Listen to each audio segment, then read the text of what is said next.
Hello everybody, I am Wiggle Burrito and I am back with another video. This week we're going to go another how to get better with video, and this week, if you haven't already guessed, we're focusing on Iden Versio. So if you're looking for a blaster hero to play and you're really new to the game, because there's 19 million new players that have just in the past week, so if you're one of those players, I recommend trying out Iden Versio. Not maybe playing her all the time, but maybe just trying her out. This video would help you get you started on that, because she's not insanely hard to learn, and she's pretty fun to play once you can get pretty good with her.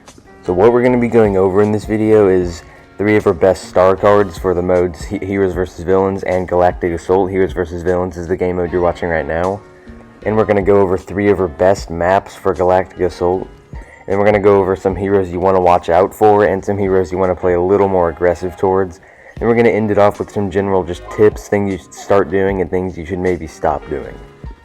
And if you, your brother, or your friend, or anything is new to the game just like you and you want to get better with a certain hero or anything like that, I have a playlist called Helpful Videos, so you might want to check that out if you just need help on a certain thing, and you might find it in there. So with that all out of the way, I believe it is time to get right into how to get better with Iden Versio. So we're going to start with the star cards for Galactic Assault, and these are definitely not the only 3 you can use. I'm positive there's another one or another 2 that might be good, but these are just the ones I like to use in Galactic Assault. Those star cards are Droid Batteries, Alternative Methods, and Shocking Weakness. In an alternative way you can do that, if you're not a fan of the Shocking Weakness star card, you can replace that with Cooled Blaster. But one star card I would never take off, no matter which game mode you're in, is Alternative Methods. All this does is makes you fire your secondary fire, which is that blue orb that charges up and shoots out of the gun. It makes you be able to shoot that more frequently. And we'll get to this more in the last segment, but you're going to want to rely on your secondary fire a lot. And before we move on to the second segment, I would just like to say, never use the star card Pulse Cannon Mastery. The Pulse Cannon already is her worst ability, and you definitely don't need to waste a star card on it. And I swear this happens every video, but I say that as I literally dome a Leia with 3 shots in her Pulse Cannon, but she was also AFK and standing still. So that brings us to our Heroes vs. Villains star cards you want to be using, and it's actually exactly the same as the Galactic Assault ones, except one change. The star cards you want to be using for Heroes vs. Villains are Cooled Blaster, Alternative Methods, and either Droid Batteries or Acquiring Targets. But if I had to choose one of those 2, I would probably choose Droid Batteries. So that's going to take us to our next segment, 3 of our best maps for Galactic Assault. Those maps being a Tatooine, Camino, and either Naboo or Death Star 2. Those 2 are kind of tied. But this definitely doesn't mean these are the only maps you should play her on, and remember, these are only Galactic Assault, so the Heroes vs. Villains maps don't really matter. It's just the same objectives and map on everything, so Heroes vs. Villains maps are all kind of the same. Those 4 Galactic Assault maps I just listed are probably going to be the best maps where you stay alive and get a decent number of kills. So with that, let's going to head right into segment number 3, which is some heroes you definitely want to watch out for and some heroes you want to play a little more aggressive towards. So we'll start with some heroes you definitely want to watch out for, and this comes pretty obvious, but really any lightsaber hero you don't really want to play aggressive towards. Mainly just because Iden is obviously not a lightsaber hero. She can't defend herself, she can't block other than her shield, which doesn't block lightsabers. So when you come across a couple lightsaber heroes like you're seeing right now, it's kind of just sad how defenseless Iden is. Really the only thing she can do is just use her stun droid, which can be good, but it only targets 1, so if there's multiple lightsaber heroes on you, you're going to be done. But there's definitely some lightsaber heroes light side that are more annoying than others to Iden. Those would probably be Anakin, just because he's Anakin, he has a ton of health, his abilities are super annoying. Another one would probably be Obi-Wan, just because the only defense Iden has against a lightsaber hero is her stun droid, and guess what Obi-Wan can do? He can mind trick you, so you can't use that stun droid. Some other annoying would be probably Rey and Luke, just because Rey has her mind trick and her insight, which takes her off the mini-map, so she can just sneak up on you super easily. And then the 4th one, I'd probably say Luke, just because his swing speed is so fast. He can get like 3 hits off before you can press LB. Another hero to watch out for, and yes, there's a lot for Iden, she doesn't have a lot of health. That hero would be Chewbacca. He does so much damage, he has so much health. And if he can get a shock grenade on you while his Furious Bowcaster is active, you're going to be back in the lobby pretty quick. So a hero you probably want to play a little more aggressive towards off the top of my head would be BB-8, obviously. Just because he obviously cannot block and he doesn't have a lot of health, so if you can get a shock droid on him and you can get a nice full auto on his head while the whole shock is going on, he's either going to be dead by the end of it or super low where you can just finish him off with a secondary fire. Another one to play a little more aggressive towards would probably be Finn for the same reasons as BB-8, and if he does start Deadeye spamming you, you can always just put up your shield and it won't be able to damage you. So with that, that's going to lead us to our last and final fourth segment of the video, which is just going to be tips, some things you should definitely start doing and some things you should definitely stop doing with Iden. So the first tip, and definitely most important, is use your secondary fire as most often as you can.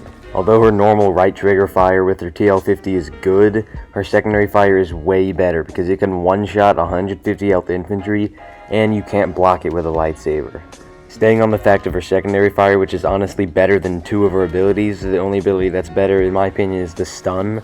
But as you can see in the gameplay throughout this video, I'm never shooting the secondary fire at them. What you want to do with the secondary fire is shoot it at their feet. Unless they're like obviously 5 feet away from you, you can shoot it at them because it's easier to aim. But if they're anything more than right up in your face, you gotta shoot the secondary fire at their feet. Another huge tip for Iden is when you use your stun droid, you want to be ready, so right when it goes out and stuns them, you gotta be full autoing on their head with the right trigger. Because what I see a lot of times with newer Iden players, they get a nice stun on a Jedi, so they have all that time to hit them, and then they just get one secondary fire off, and then the stun's over. What you gotta do is, because they can't block the secondary fire, so when you've brought down their block with the stun, that's when you gotta do your normal fire, because it's way faster and it'll do a lot more damage. So then when the stun's over, after a couple seconds, they should be pretty low unless they're like Anakin, who's officer buffed, and even then he'll still probably be low if you hit all your shots. Then you just dash backwards, or depending on how close they are, secondary fire at their feet should finish them off. So as you can see in the clip I'm about to show you, look how fast I kill this Luke just from getting my stun on him, then hitting all the shots.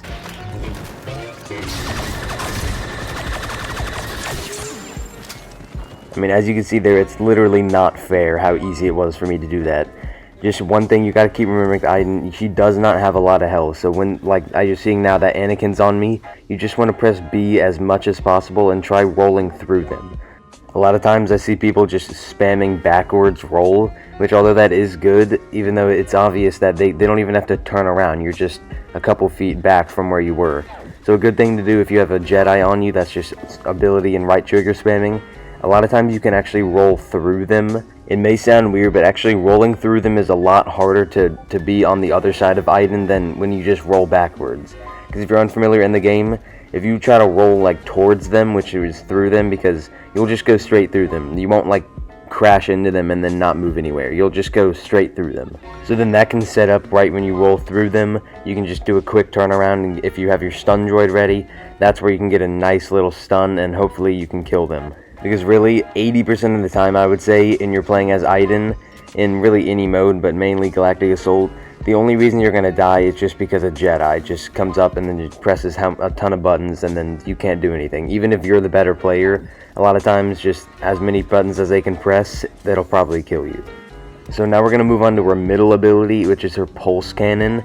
Really, this is easily her worst ability, but really the only times you want to use this is if there's someone far away that's like AFK, which is really rare like you just saw earlier in this Naboo footage, and also against vehicles. It actually can destroy vehicles pretty quickly if you can charge it up all the way, which takes like a second. And a little cool thing about the pulse cannon ability, it actually has a 1 second recharge time. So right when you use it, if you shoot a couple things and then put it away, 1 second and it'll be right back there. So you don't have to worry about recharge time at all for pulse cannon. Another thing a lot of new players think is that her shield, which is her right ability, can block lightsabers, and no, that is not the case. So if a Jedi's right on you and you try to put your shield up thinking it'll reduce or block the damage, you will be completely wrong. And it's actually worse because she can't shoot while her shield is around you, so you definitely don't want to put your shield up when a Jedi is right on you. So if you have any questions about something I just said or something I didn't say or an ability or a star card or anything, make sure to leave those in the comments. I will respond, because that's all these videos are about, helping you get better with Iden. So of course if you have any questions, make sure to leave them in the comments. So if you've enjoyed the video and found it helpful, I would appreciate a like and a subscribe. It helps out the channel a lot, and it also helps me make more of these videos, because I'm going to be doing every hero in the game. And I'm about to finish with the dark side, so we'll move on to the light side after we finish up a few more dark sides. So that is going to do it for the video. I hope you found it helpful and enjoyed. As always, I am Wiggle Rito, and I will see you guys in the next one.